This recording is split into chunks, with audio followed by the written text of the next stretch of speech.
Burke को लेकर दुनिया भर में चर्चा चल रही है।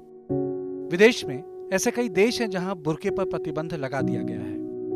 स्विट्जरलैंड एक ऐसा देश है जहां बाकायदा जनमत संग्रह किया गया और फैसला लिया गया कि कोई भी औरत घर के बाहर अपने चेहरे को ढककर नहीं निकलेगी। श्रीलंका ने भी बुर्के पर प्रतिबंध लगा दिया है। फ्रांस ने भी फैसला लिया है कि बुर्का फ्रांस की सांस्कृतिक विरासत से परे है।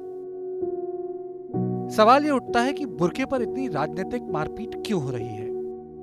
पहली बार बुर्का एक अलग नजर से देखा जाने लगा है। श्रीलंका में बुर्के पर प्रतिबंध इसलिए लगा दिया गया कि वहां की सरकार को लगता है कि इससे देश की सुरक्षा पर फर्क पड़ता है। यूरोप के देशों को लगता है कि बुर्का उनकी परंपराओं के विरुद्ध है, पर असली सवाल यह है कि बुर्का कब से इस्लाम की आइडेंटिटी बन गया।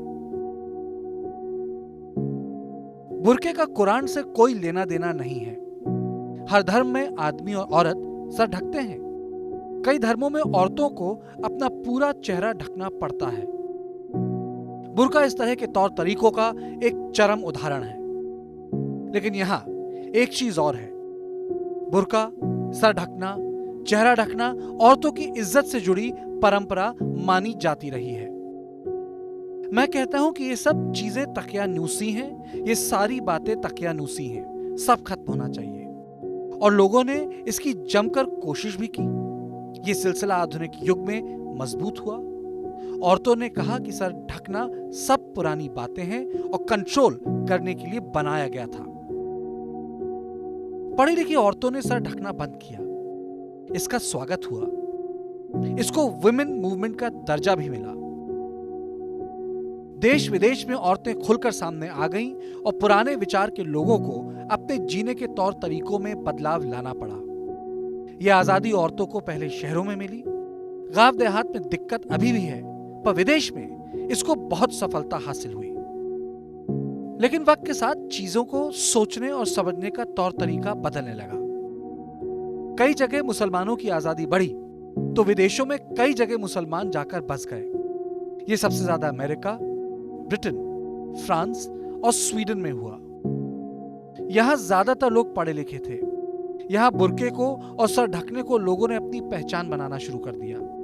यानी बुर्का और सर ढकना अब औरतों के दमन का प्रतीक नहीं, बल्कि कल्चरल डिफरेंस यानी सांस्कृतिक पहचान का हिस्सा बन गया।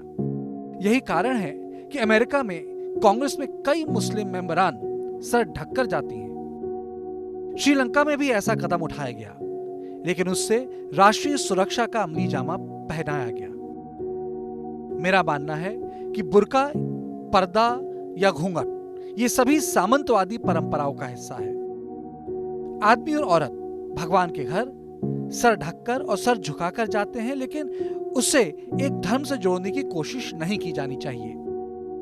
इस्लाम की अपनी सफलताएं हैं और अपनी दिक्कतें, जिसे खुद उस धर्म के लोग ठीक कर रहे हैं। लेकिन उसको बुर्के से जोड़ना ज्यादती होगी। कोशिश ये भी होनी चाहिए कि हर धर्म की औरतों और आदमियों को समझाया जाए कि औरतों को ढकने से परिवार की इज्जत बढ़ती नहीं, बल्कि कम होती है, और परिवार की इज्जत का ठीकरा औरतों के सर नहीं रखना चाहिए, बल्कि ये आदमियों की भी जिम्मेदारी है। कार्तिकेय शर्मा, TV9 भारतवर्ष के लिए।